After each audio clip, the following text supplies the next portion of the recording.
Everyone talks about midlife as a crisis, but what if it's actually an invitation? Many of us reach a time in midlife when the life we've built no longer feels like it fits. The roles and identities and achievements that once brought meaning no longer do, and something feels like it's missing. And that can show up as disconnection or feeling stuck, or even like a depression that doesn't have a clear cause. We usually call this a midlife crisis, but I don't see it that way. I think it's a sign that the ways we learn to succeed and belong and stay safe no longer fit. In the first part of our lives, we're naturally focused on being accepted and finding our place in the world. And we shape ourselves around what's rewarded and expected, and we learn to suppress and reject other aspects of ourselves.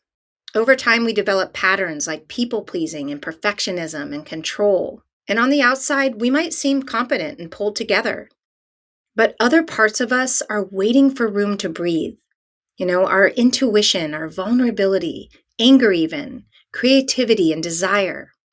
So that restlessness, that confusion and questioning of who we are and what we want can actually be seen as a sign that something deeper is asking to be lived through us. There's often grief with this. There's grief for what we didn't live out, and there's grief for the versions of ourselves that we're going to have to let go of in order to grow.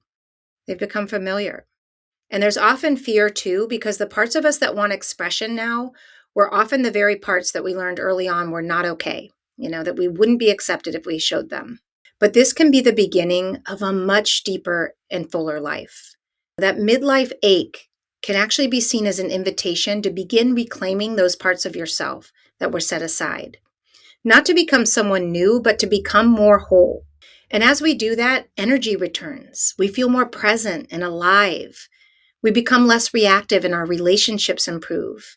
And we begin to make choices guided by a deeper sense of ourselves rather than by approval, habit, or fear. For many people, midlife is the first time they stop asking, what should I do? And they start asking, what's actually true for me now?